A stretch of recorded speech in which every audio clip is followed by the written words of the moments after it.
السلام عليكم ورحمة الله وبركاته.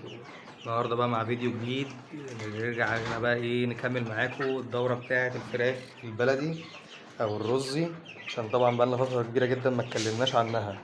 الفترة اللي فاتت كنا بنتكلم عن الأبيض وعن السمان، ولا بقى النهاردة نتكلم عن الرز كده نعرفكم الدنيا فيها طبعا احنا النهاردة عمر ما شاء الله 24 يوم تأكيل. الفراخ معانا بسم الله ما شاء الله. طبعا الناس اللي متابعانا عارفين وكانوا شايفينهم لما كانوا لسه كتاكيت صغيره اهو، بسم الله ما شاء الله. هنا بس احنا عايز بقى اشرح لكم ايه الفروقات في ما بين اللي هو الاصفر اللي زي كده والفضي. بصوا يا جماعه، ده دلوقتي كده دي حاجه اسمها رزي ماشي ذهبي، في رز فضي وفي رز ذهبي. ده رزي اللي هو الذهبي اللي هو بتلاقيه اسود في اصفر، تمام كده. السلاله دي زي السلاله برضو بتاعت اللي هو الابيض اللي هو اسود في ابيض، ولكن بيفرق عنهم ان دي تمتاز شويه عن الثانيه في انتاج البيض. الثانيه بتمتاز عن دي في انتاج اللحم، بس الفروقات ما بينهم مش كبيره قوي. يعني الفروقات ما بين الاثنين في اللحم والبيض مش الفرق اللي هو الضخم قوي. طبعا الاثنين يعتبروا سلالات محليه.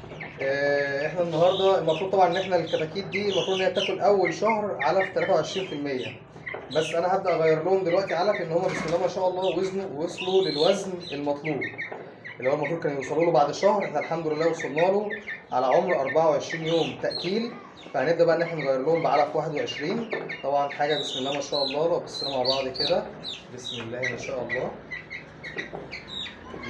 الصدر اهو بسم الله ما شاء الله، فرخ اهو زي ما انت شايف. بص بسم الله ما شاء الله، الفرخ ده كده دلوقتي يعني معدي 400 جرام بحاجه بسيطه، حوالي مثلا 430 440 حاجه زي كده. فهو بسم الله ما شاء الله وصل لحاجه كويسه. طبعا هم دلوقتي احنا ماشيين معاهم نظام الوجبات برضو، فهنبدا دلوقتي نحط لهم الاكل بتاعهم.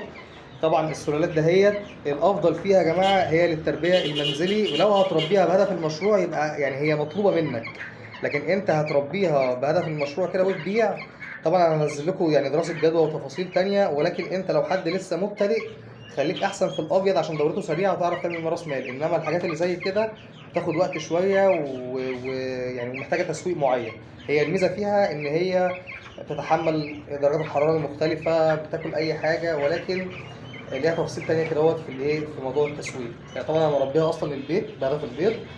انتظروني في كل فيديوهات جايه ان شاء الله باذن الله، ومعلومات قيمه وهامه. اشوفكم على خير، سلام.